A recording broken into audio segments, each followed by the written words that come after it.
మిత్రులారా, నిన్న గుజరాత్ పోలీసులకు సుప్రీంకోర్టు చేవాట్లు పెట్టిందండి. నా సామిరంగా చెవులు ఉన్న వాళ్ళందరూ విని తరించాల్సినటువంటి విషయం అన్నమాట. ద్వేషానికి ప్రేమకి కూడా తేడా తెలియదా మీకు? 75 సంవత్సరాలు అయిందే రాజ్యాంగం అమల్లోకి వచ్చి, ఇంకా freedom of speech, freedom of expression గురించి మీ తలకెక్కలేదా అని చెప్పి సూటిగా అంటే సూటిగా చేవాట్లు అనేటటువంటి మాటని మనం వాడొచ్చో లేదో తెలియదు, కానీ అంతకంటే ఘాటుగా గుజరాత్ పోలీసులకు సుప్రీంకోర్టు మొట్టికాయలు వేసిందండి. మిత్రులారా, అసలు ఏం జరిగింది, ఏమిటి విషయం అనేటటువంటిది మనం తెలుసుకుందాం. నేను మీ Prasadamurthy. Welcome to promo talks. Imran Pratapgarhi అనే యంగ్ పొలిటీషియన్, కాంగ్రెస్ పార్టీకి చెందినటువంటి రాజ్యసభ సభ్యుడు, Congress party MP, 37 years old. అతను యూపీకి చెందినటువంటి వాడు, మంచి కవి, ఉర్దూలో చాలా పేరు సంపాదించినటువంటి కవి అన్నమాట. అలాగే పొలిటీషియన్ కూడా.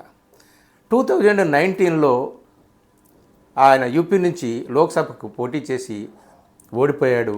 తర్వాత 22లో ఆయన రాజ్యసభ మెంబర్గా రాజ్యసభకు వెళ్ళాడు.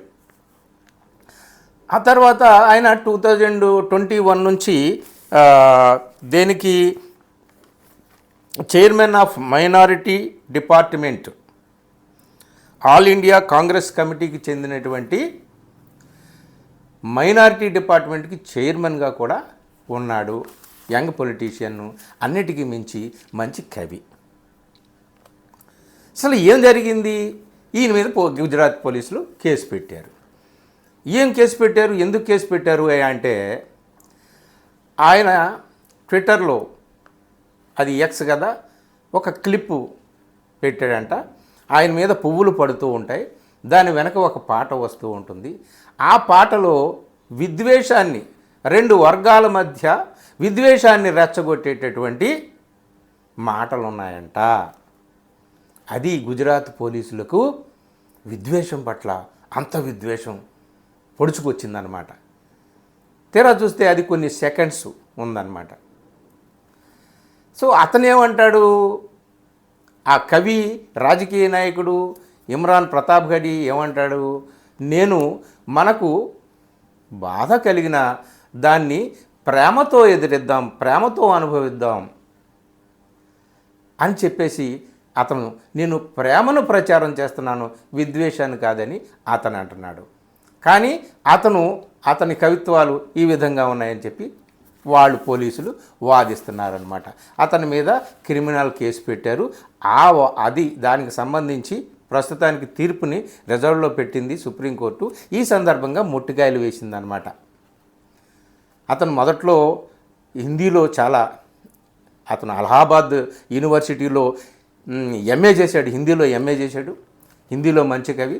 తర్వాత కవి సమ్మేళనాల్లో పాల్గొనటం, ముషాయిరీల్లో పాల్గొనటం, దాదాపు 100 నజ్మ అంటారనమాట, కవితా ఖండికల్ని ఉర్దూలో చాలా ప్రాచుర్యం పొందినటువంటి మదర్సా అనేటటువంటి కవితా ఖండిక ఆయనకి చాలా పేరు తీసుకొచ్చింది.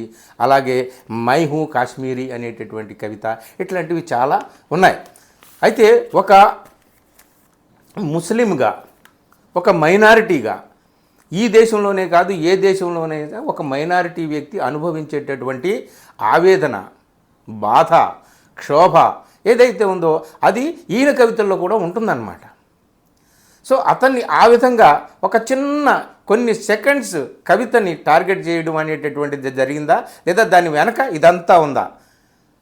అతను ఒక కాంగ్రెస్ పార్టీ ఎంపీ, ఉర్దూ కవి, ముస్లిము. అతని కవిత్వంలో ద్వేషం, ప్రేమ 2 ఉంటాయి. కాకపోతే ద్వేషానికి వ్యతిరేకంగా ప్రేమను తీసుకొచ్చాడు అని చెప్పేసి వీళ్ళు సుప్రీంకోర్టు వాళ్ళు, ఈ సుప్రీంకోర్టు న్యాయమూర్తుల బెంచి జస్టిస్ ఏఎస్ ఓకా, అలాగే ఉజ్జల్ భుయాన్, ఈ హిందూ పేపర్లో వచ్చినటువంటి వార్తను నేను చెబుతున్నాను, నేను ఇందులో కల్పించేది ఏం లేదు.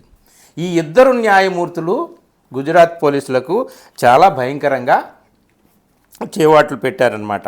వాళ్ళు ఏమంటారు, అది కవిత్వం కాదు, సడక్ చాప్, అదొక చెత్త, రెండు వర్గాల మధ్య విద్వేషాన్ని రెచ్చగొట్టేదని చెప్పేసి వాళ్ళు అంటున్నారు. వీళ్ళేమో 75 సంవత్సరాలు గడిచిందే అని చెప్పేసి ఇగో చూడండి, నేను ఇందులో ఉన్న మాటనే మీకు చెప్తా. వీళ్ళ తరపున గుజరాత్ పోలీసుల తరపున, గుజరాత్ గవర్నమెంట్ తరపున సాలిసిటర్ జనరల్ తుషార్ మెహతా వాదనలు వినిపిస్తున్నాడు.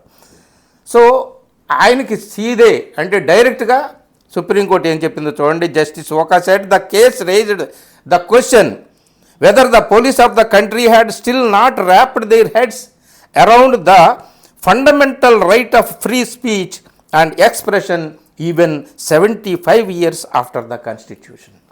75 సంవత్సరాలు అయిందే ఈ రాజ్యాంగం వచ్చి. రాజ్యాంగంలో మనం పొందుపరుచుకున్నామే భావ ప్రకటన స్వేచ్ఛ, freedom of speech, freedom of expression. దీని గురించి ఇంకా ఈ పోలీసులకు అర్థం కాలేదా, ఇంకా బుర్రకు ఎక్కట్లేదా అని చెప్పేసి వాళ్ళు చెప్పారు. చాలా ఓపెన్గానే ఈ విషయాన్ని వాళ్ళు మందలించారు. ఇది విషయం మిత్రులారా. అంటే ఇక్కడ మనకి చాలా వాళ్ళకి తుషార్ మెహతా, సాలిసిటర్ జనరల్ తుషార్ మెహతాకి న్యాయమూర్తులకి మధ్య కొంత వాదన అయితే జరిగింది. కానీ సుప్రీంకోర్టు న్యాయమూర్తులు చక్కగా చెప్పారు. ఏం చెప్పారంటే నోబడీ హ్యాజ్, ఎంత మంచి మాటలు చెప్పారో చూడండి. ఒక కవిగా నేను పులకించిపోవడమే కాదు, సామాన్య పౌరుడు కూడా ఆనందించాల్సినటువంటి విషయం అన్నమాట న్యాయమూర్తులు చెప్పినటువంటి మాటలు. Nobody has any respect for creativity. అసలు సృజనాత్మకత పట్ల, క్రియేటివిటీ పట్ల ఎవరికి ఎలాంటి రెస్పెక్ట్ లేదా, గౌరవం లేదా? If you read this poem plainly it says that even if we suffer injustice we will suffer it with love. Justice Oka అన్నాడనమాట. మీకు అసలు క్రియేటివిటీని అర్థం చేసుకునేటటువంటి జ్ఞానం, దాని పట్ల గౌరవం కూడా లేదా? ఈ కవిత ఏం చెప్తుందిరా మీకు? ఏం చెప్తుందంటే నువ్వు మాకు అన్యాయం చేసినా మేము దాన్ని సహిస్తాం, ప్రేమతోనే భరిస్తాం అని వీళ్ళు చెప్తున్నారు. గాంధీ పుట్టినటువంటి రాష్ట్రంలో పోలీసులు ఈ విధంగా చెప్తారా? గాంధీ బోధించినటువంటి సహనాన్ని, శాంతిని, ప్రేమను ఈయన బోధిస్తున్నాడు కవిత్వంలో అని చెప్పేసి న్యాయమూర్తులు ఈయన తరపున మాట్లాడారు. తుషార్ మెహతా అయితే ఎక్కడ మహాత్మా గాంధీ, ఎక్కడ ఈ ఇమ్రాన్ ప్రతాప్ గడి, ఆయనతో ఈయన పోలిస్తారా, ఈయనంత చీప్ పోయిటరీ అది ఇది అని ఆయన ఏదో చీప్గా మాట్లాడడానికి ఆయన ట్రై చేశాడు. కానీ మొత్తం మీద ఈ ఎపిసోడ్ మొత్తం మీద మిత్రులారా, supreme court freedom of speech, freedom of expression దీని పట్ల స్టాండ్ అయి ఉంది. అలాగే క్రియేటివిటీ పట్ల ఒక స్టాండ్ తీసుకొని ఉంది. ఇది గొప్ప విషయం అన్నమాట. ఇన్ని సంవత్సరాలైనా సరే మనం ఎక్కడ ఉన్నాం అనేటటువంటిది కేవలం not only the Gujarat police, మొత్తం ఎంటైర్ కంట్రీ పోలీస్ వ్యవస్థ మీద సుప్రీంకోర్టు వేసినటువంటి బాణంగా మనం గుర్తించవచ్చు.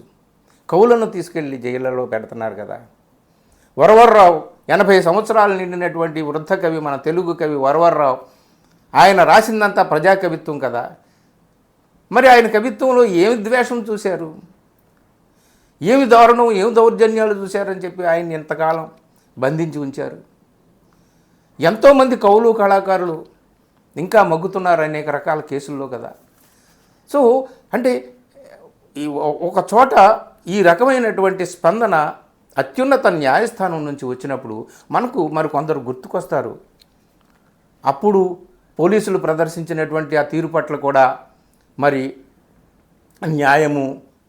న్యాయస్థానాలు ఈ విధంగా స్పందిస్తే బాగుండేది కదా అని మనకి అనిపిస్తుంది. కానీ ఏది ఏమైనా, ఆలస్యమైన సందర్భం ఏదైనా, ఒక మంచి విషయం ముందుకు వచ్చినప్పుడు, ఒక బ్రహ్మాండమైనటువంటి ప్రబోధం అత్యున్నత న్యాయస్థానం నుంచి వచ్చినప్పుడు మనం దానికి హారతి పట్టాలి, జేజేలు కొట్టాలి. నిజంగా సుప్రీంకోర్టు ఫ్రీడమ్ ఆఫ్ స్పీచ్కి, ఫ్రీడమ్ ఆఫ్ ఎక్స్ప్రెషన్కి, కవిత్వానికి, క్రియేటివిటీకి, సృజనాత్మకకి ఆ అత్యున్నత న్యాయస్థానం వేసినటువంటి అత్యున్నతమైనటువంటి పీఠానికి నమో నమో నమో నమః అని చెప్పేసి చెప్పాలి, తప్పదు.